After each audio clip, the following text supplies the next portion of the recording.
Pour Soliman, la prochaine étape est Vienne. Conquérir cette ville serait un véritable coup de poignard dans le cœur de l'empire européen des Habsbourg et ouvrirait la voie vers l'ouest. Mais alors que les Ottomans puissamment armés partent pour Vienne, le mauvais temps joue contre eux. Les lourds canons qui ont permis aux Ottomans de remporter d'écrasantes victoires s'enlisent dans la boue. Soliman doit les laisser derrière lui.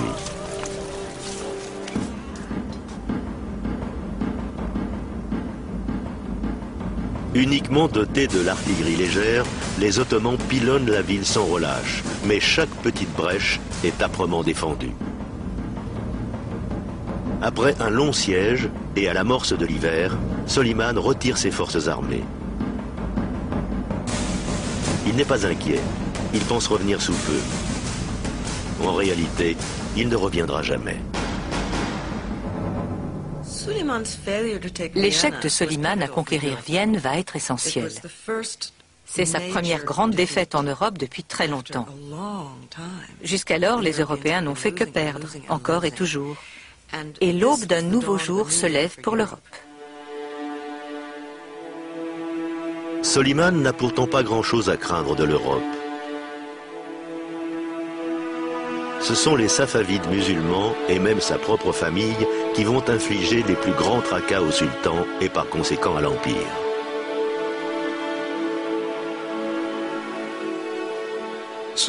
Au XVIe siècle, Soliman est d'une certaine façon l'incarnation du dirigeant juste et sage, qui est en même temps un personnage tragique.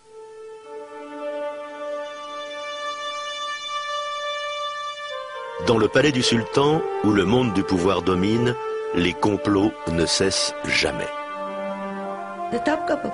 Dans sa conception d'origine, le palais de Topkapi ne comporte pas de logement pour les femmes. Elles vivent dans ce que l'on appelle le vieux palais. Hurrem, comme la plupart des épouses, se plaint que son mari passe trop de temps en campagne, hors de la capitale. Elle dit constamment qu'elle se sent très seule et que Soliman manque à ses enfants. Puis, curieusement, un feu se déclare dans le vieux palais, dans les appartements de Hurrem. Elle doit donc s'installer dans le palais de Topkapi le temps que l'on répare ses anciens appartements. En fait, elle s'y installe et n'en repartira jamais.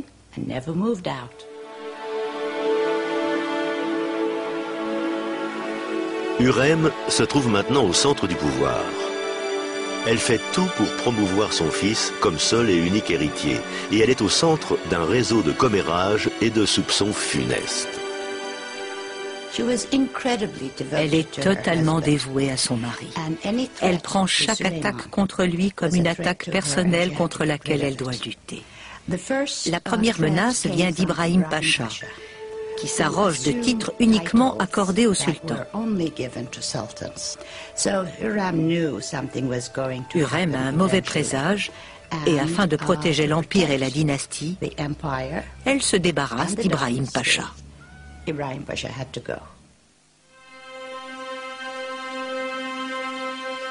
Le 15 mars 1536, Soliman et Ibrahim Pacha dînent ensemble, comme souvent. Le lendemain matin, on retrouve le corps d'Ibrahim. Il a été étranglé.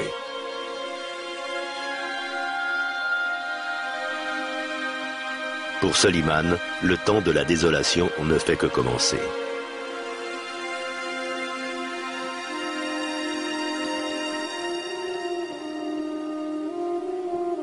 Quelques années après la mort d'Ibrahim, Hurrem prétend avoir découvert un complot visant à renverser Soliman. Un complot ourdi par Mustapha, son fils bien-aimé, héritier de l'Empire et aidé des Safavides. C'est un problème constant dans l'histoire ottomane. Les fils essaient de remplacer leur père. Ce phénomène se produit aussi dans les monarchies. La succession peut alors devenir problématique. Et c'est le cas ici. Mais Soliman a sa part de responsabilité, car il n'a pas toujours agi très adroitement. Sans hésiter, Soliman ordonne l'exécution de Mustapha. Il s'assoit ensuite pendant plusieurs jours près du corps du jeune homme, interdisant à quiconque de le toucher. L'avenir de l'Empire semble bien terni.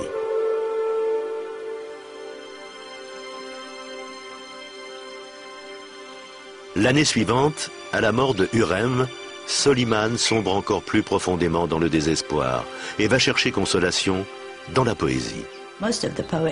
À mon avis, il a écrit la majorité de ses poèmes après avoir perdu son épouse, car il y parle de la solitude du pouvoir et de son désir désespéré de la rejoindre.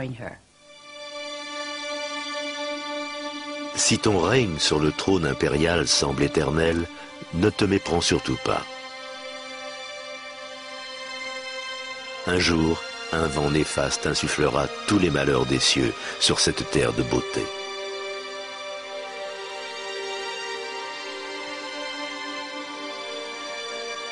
Au comble de la solitude, le sultan dont le pouvoir et maintenant le chagrin semblent illimités n'a plus qu'un seul refuge: retourner sur le champ de bataille et reprendre ses conquêtes guerrières. Il a mené personnellement 13 campagnes. La dernière a eu lieu à Zigedvar, au sud de la Hongrie actuelle. Je pense qu'il savait que cette campagne allait être la dernière. Il l'a dirigée lui-même, tout en sachant qu'il n'en reviendrait pas. En 1561, l'homme qui aura régné si longtemps sur l'Empire meurt entouré de ses généraux dans son grand pavillon de guerre. Il a 67 ans. Aucun autre sultan ottoman après lui n'aura ce prestige. Les nouveaux réseaux du pouvoir vont se déplacer de la mer Méditerranée à l'océan Atlantique, puis vers le Nouveau Monde, délaissant petit à petit l'Empire ottoman.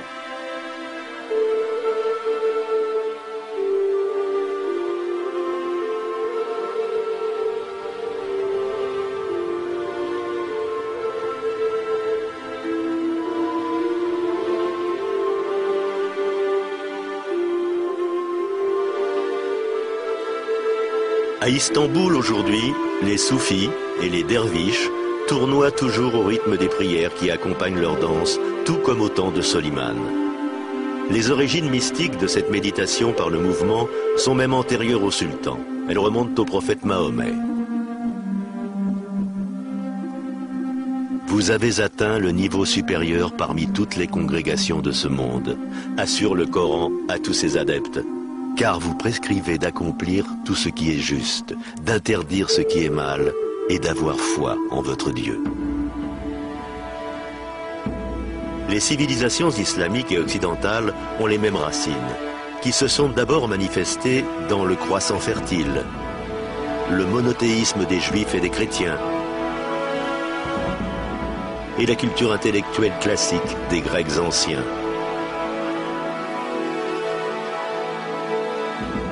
Spirituellement, les deux traditions sont à la fois semblables et différentes. L'héritage de l'islam se mêle à celui de l'Occident.